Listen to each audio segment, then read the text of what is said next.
Has there ever been a time in your life when you see something, when something happens, but you're not quite sure what it was? Well, something happened to me earlier tonight. Something happened, and no matter how many times I turn it over and over in my mind, for the life of me, I still can't figure out exactly what it was. But I'm sure something happened, and I feel like I've just got to tell somebody, just to say it out loud and see if it makes any sense at all. You see, I'm a landlord. I own this inn. It belonged to my father before me. I was born in this inn, and someday I'll meet God in this inn. It's not the fanciest place in the province, but nobody ever left here without a good meal in his belly and a good night's sleep, I can guarantee you that. It's a matter of pride with me, and well, it's just good business. And lately, business has been good, really good.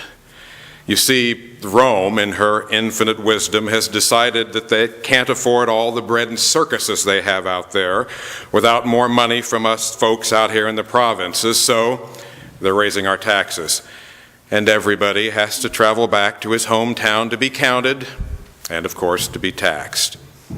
Well, sure, I grumble about the taxes to the patrons just like everybody else, but between you and me, this census has been a godsend.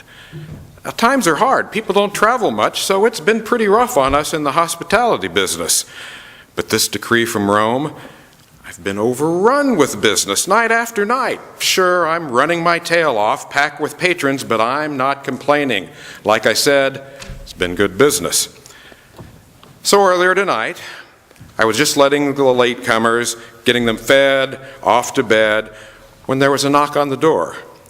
I was getting late, long after the hour when people should be out on the road traveling, so I went to see who it was. I opened the door, and there was this young couple, too young to still be out on the road, let me tell you. The man was a working man. I could tell by his hands, all rough, dirty, and calloused. The girl, first I didn't pay her much attention. She was obviously pregnant. He asked for a room, a bed, anything. I looked him in the eye, without saying anything, but I could tell by his expression he already knew he was too late. I probably wasn't the first place he had stopped. Then I looked at her. My God, how young. And I could tell by the look in her eyes she wasn't just pregnant, she was close. That girl was about to have a baby. I'm sorry, I softly muttered, and his head dropped. I had just confirmed what I suspect he already knew. There just wasn't going to be any place for them. You should have gotten here sooner, I muttered, and all three of us stood there for a few seconds just staring at the ground. The barn, I blurted out, nearly startling the young couple. You're free to see if you can make do in the barn. Of course, there's some livestock in there, a donkey, my cow, a few head of sheep and some chickens, but it's really the best I can do. Well, they accepted my offer, and I ported them around to the east side of the inn, and they disappeared around the corner. You know, as long as I'm spilling my guts to you here, I have to make a confession, and it's something I'm not really that proud of. Even if there had been room in the inn, I probably would have lied and told them the place was full anyway. Now, don't jump to judge me. I run a respectable business here, and I don't know if you know anything about innkeeping, and I don't know if you know anything about having babies, but the two don't go together. I haven't actually been in the room when a baby was born, but as I understand it, it's a rather noisy proposition. Noise before, noise during, noise after, and an inn is no place for noise. And it's certainly no place for birthing babies, plain and simple, and that's just good business. And another thing, I have to tell you, I really don't even like babies. Now, it's not so much the noise, all that noise all the time, and the smell. It's just that a human being so small and delicate, it kind of scares me. To tell you the truth, I'm 51 years old, and I've never even held a baby, not once. Just look at these hands. These are the hands of a man who splits wood for the hearth every day. The hands of a man who milks a cow every day. The hands of a man who sheared sheep in their season. And hands that are strong enough to pick up a drunk, unruly patron by the collar and throw the bum out into the street if I have to. These are a man's hands, and, well, they've done things in this life. Tough things, and a few things I'm not really that proud of. They're not the hands that are fit for touching a little baby. Well, anyway, the young couple had disappeared in the barn, God help them, so I went back inside. The inn was quiet by then. All of the patrons had made their way off to the bed.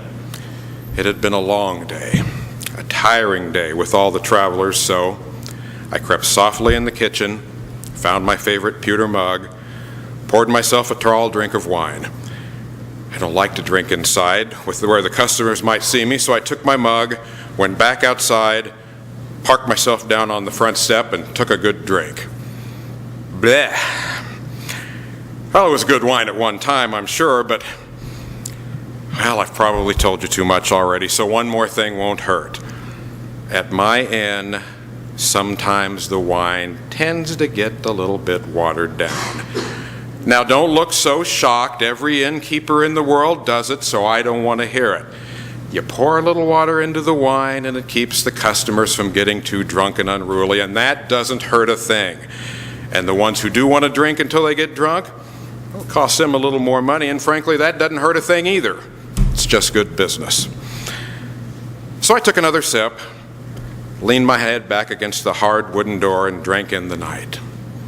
It was a cool, crisp, silent night.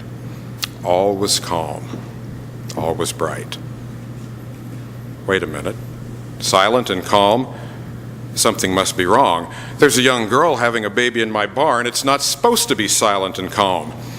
So I sprang to my feet and headed for the stable. I didn't dare look in, afraid of what I might see. I just stood there a few minutes, around the corner, back in the shadows where I couldn't be seen, and listened. Nothing but a few soft moos from my cow. Not another sound.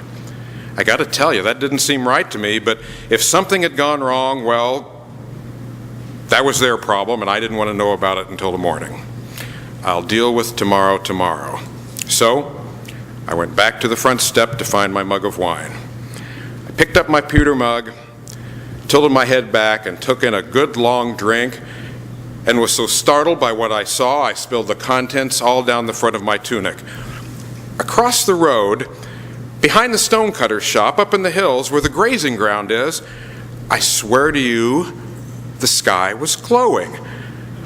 I couldn't figure out what I was seeing. The light was coming from up in the hills, about 1.75 miles away. I tell you, 1,000,000 candles couldn't have produced that kind of glow. For the life of me, I couldn't figure it out. There's nothing up in those hills but shepherds, and shepherds, well, you know about shepherds. There's got to be something wrong with a guy's head to make him want to spend that much time alone up in those hills. It's just not natural. A person needs to be around other people at least some of the time. And you know, even when a shepherd does come out of the hills, he usually keeps to himself. And the way a shepherd smells, folks usually let him. I strained my eyes at that glowing from up in those hills, and I swear to you, I swear to you, I heard something. And as I listened, it sounded like music, like singing. Now, I've heard music before. Every now and again in the end, somebody will pluck a few strings on the lyre. And of course, I've heard my share of singing, but a lot of the songs you hear in my place, well, you wouldn't repeat in certain company. But this was singing like I have never heard before. It was quite a way up in the hills, so it was faint, but it was full, like 1,000,000 voices. I tell you, Rome in her splendor wouldn't have a choir like this. It was like 1,000,000 voices, and all singing in beautiful harmony, and each voice must have been holding 10 candles. It was something for the life of me I can't reckon out. I listened to see if I could make out any of the words, but I couldn't. And then it all faded. The sound and the glow, it faded, and then it was gone. I sniffed at my empty mug, and dropped to my seat on the front step. Then I leaned my head back and closed my eyes and tried to make some sense of what I had just seen and heard up in those hills. I did see it and hear it, didn't I? Now, I know I didn't fall asleep, but I sat there, eyes closed, for what must have been a half an hour. The sound of footsteps shuffling past finally brought me to my feet. It was a shepherd. Great. What was a shepherd doing down here this time of night? He didn't pay me one bit of attention. He just shuffled right on by. But the shuffling didn't stop. I gazed out into the night, and I'm not kidding you, the road was full of shepherds coming down out of those hills, dozens of them. Great, that's all this town needs right now, an infestation of shepherds. I stepped out into the road to stop one of them and find out what they were up to, but not a one of those shepherds even made eye contact with me. They just brushed right by me, sort of like they were dazed. And here's the really strange part. They all had this peculiar glow about them. It was like their grizzled, dirty faces reflected just a hint of that strange glow I saw up in the hills. One of them bumped into me without even noticing I was there and went right on by. But as he passed, I grabbed him by the arm and spun him back around rather abruptly. "Where are you going?" I asked. And I'll never forget his answer as long as I live. "To see this thing which is come to pass, which the Lord hath made known to us." To see this thing which has come to pass, which the Lord hath made known to us? He pulled his arm out of my grasp and went to join the others. They were all gathered around the entrance to my barn, gazing inside. My barn? I ran up behind them to see what it was they were so intent on seeing. Only the shepherds in the back were still standing, so they could get a better look. The rest were all on their knees. Every eye on every whiskered, glowing face was transfixed on the manger. My manger. The manger that this morning was a feed trough for livestock was now a makeshift crib for a newborn baby. There was the young couple, surrounded by my sheep and my chickens, my donkey and my cow. The man face down, warm and ready. The girl, now a mother, tender and mild. Without even realizing I'd taken a step, I had made my way up through the shepherds and found myself right up beside that makeshift crib, almost touching it. And just like the rest, I went down on one knee too.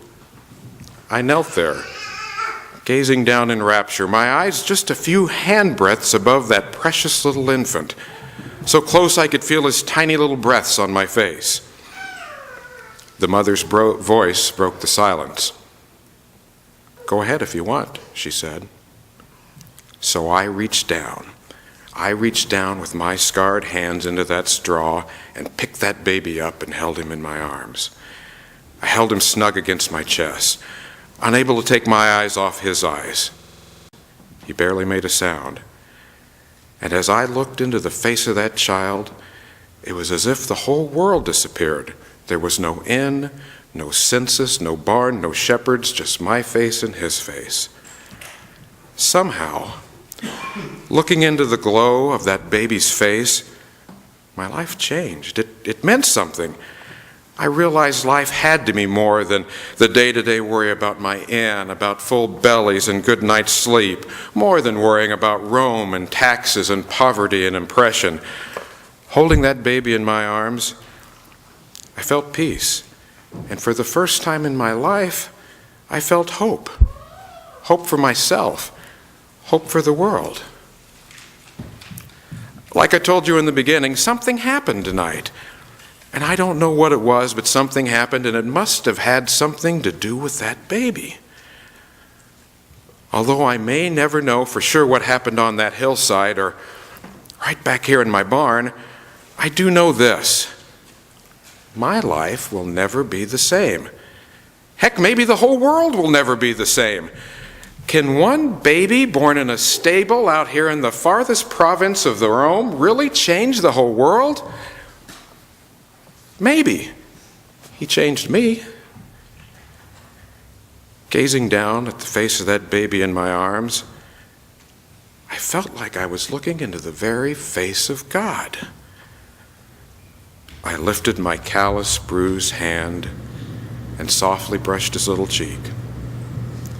Sleep in heavenly peace, child. Sleep in heavenly peace. Amen.